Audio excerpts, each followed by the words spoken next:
Hello guys! Welcome to my vlog. So, nandito tayo ngayon sa labas kasi day off natin ngayon and nandito kami sa isang subdivision na bahay ng ama ng aming friend kasi birthday niya, tapos inanyayahan kami na pumunta dito, tapos nagluto kami ng pagkain.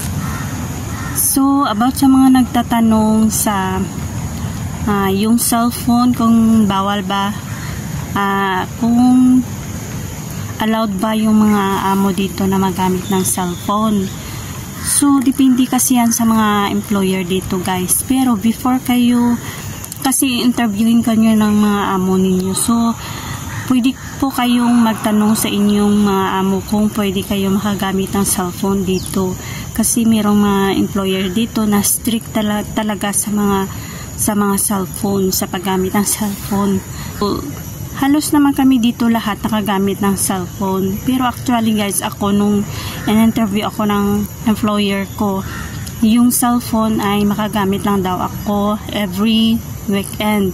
So, Saturday and Sunday lang yun. Tapos, ibinibigay ko sa amo ko Lunes hanggang Friday sa kanya yung cellphone ko. So, napag-isip-isip ko na okay na yun kasi guys, dati nung nag-apply ako, matagal kasi akong makakuha ng employer. So, grinab ko na kunin na lang yung offer ng amo na ganun yung gusto niyang patakaran. So, okay, nag-agree na ako doon. Tapos, nung after 6 months, binigay naman niya sa akin yung cellphone ko. So, hindi kayo mag-worry na hindi kayo makagamit ng cellphone kasi nandito tayo para magtrabaho, hindi yung cellphone. Sa mga kaibigan ko dito, sa mga kasamahan ko dito, ay hindi sila bawal magamit ng cellphone. So, kapag dito lang kayo, huwag kayong magpapakita na gumagamit kayo ng cellphone sa tuwing working hours. Yan lang kasi ang mga ayaw ng mga employer natin dito. So, magtago-tago lang kayo kapag magamit kayo ng cellphone. Kasi yung sa akin, kahit na Saturday and Sunday yung gamit ng cellphone ko, pero after work pa rin ako nagagamit. Kahit na magsabi yung amo ko na pwede ako makagamit ng cellphone kahit nag-work ako. Pero hindi ko talaga ginawa. So, ayun, naawa siguro sa akin kaya ibinigay na sa akin yung cellphone ko.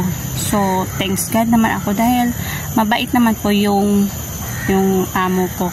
So, pinapaiwas kasi ng mga employer dito sa paggamit ng cellphone kasi lalo po tayo mahuhumsik sa tuwing makikita natin yung family natin sa cellphone, at saka kung may mga problem sa Pinas, makikita din natin, mag-message sila.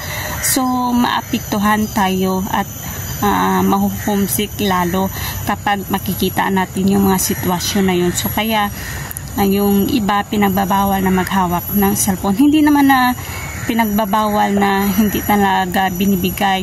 Binibigay ang cellphone sa tuwing magpahinga na siguro rest hours na sa gabi na yun ginagamit or binibigay ng mga employer nila. So, yun lang guys.